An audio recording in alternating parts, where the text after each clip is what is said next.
Hello and welcome to the first sort of episode of my Red Bull Air Race series. It's one of eight where I'll be doing, content on the Red Bull Air Race. So starting off, I'd like to talk about the new aspects for 2015.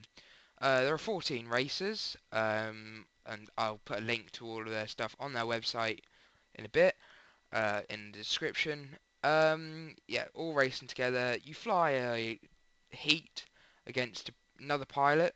You have to win your heat to go ahead, or if you lose your heat, you have to be the fastest pilot in the field out of the losers. So you have to be the fastest loser, if you see where I'm coming from. Then that's the starting 14. Then we move on to the what is it? Super 8, is it? Yeah, Super 8. Super 8 is those pilots all competing in heats against other pilots, and you absolutely have to win your heat. Then you move on to the top 4. The top 4 then decides the winners. The fastest racer in that session, not in the previous sessions, goes forward to win that day's trophy and get the championship's points. There are 12 points on offer for first place. I think 9 for second, 7 for third. And yeah, so you win those points and then you go ahead. So today I'd like to also talk about Abu Dhabi. Abu Dhabi was a brilliant 2-day event for me to witness on television.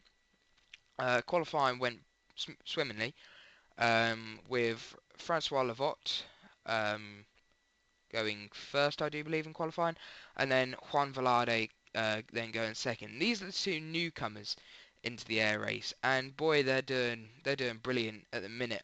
Um, you wouldn't think for somebody who's just jumped into the aircraft after not having very much training in the aircraft to actually do quite so well. So yeah, that's an upside. The winner of qualifying was Mr. Paul Bonham himself, my personal favourite. And I know you're not supposed to have personal favourite, but I know the guy, and he's a brilliant guy. So yeah, that's qualifying. Obviously they've had training sessions throughout the week, but I can't view them. And then we move on to race day. Race day then consists of those 4 sessions, and the pilots all together. Last year's champion, Nigel Lamb, had a DNQ, that's a did not qualify in qualifying, where he flew below 10 feet and was disqualified for that. So not good. Moving on from that, he was then put up against the winner of qualifying, Paul Bonham, and that's how they do. Then they work their way into the field. But yeah, which Paul Bonham didn't see as a very good aspect of it, but there you go. We move then on to the actual racing. First off was Hannes Arsch versus Peter Bezenier.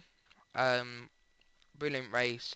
Arsch did win that after him not having a brilliant run on the first qualifying sessions.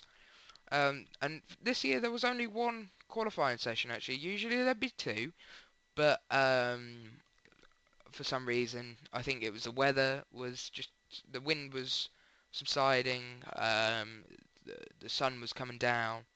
It wasn't ideal conditions.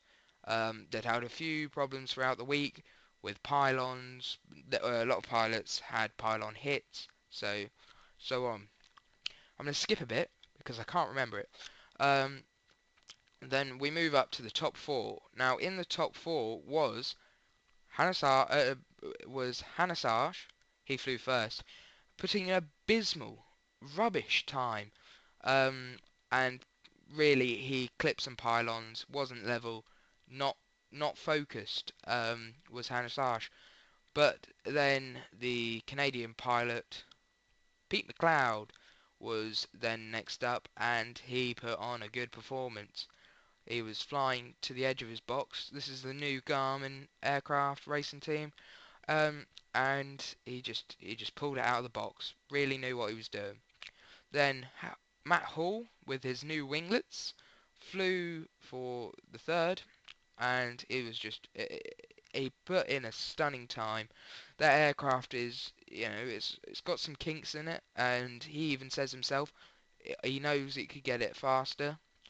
And the difference between his, because he's got an MXSR, basically that's got a low wing, and it's obviously made by different people. But the Edge 540s that most of the pilots fly are all mid-wing aircraft, so that could play a difference. I don't know. But then to fly fourth was Mr. Paul Bonham, the overall, who I believe should be champion. Um, yeah, flew fantastically with his Edge 540 V2. That aircraft is just so aerodynamically perfect. It's unbelievable to comprehend how fast that goes. Anyway, that was the first episode of my thing. I might redo this one. I'm not too sure.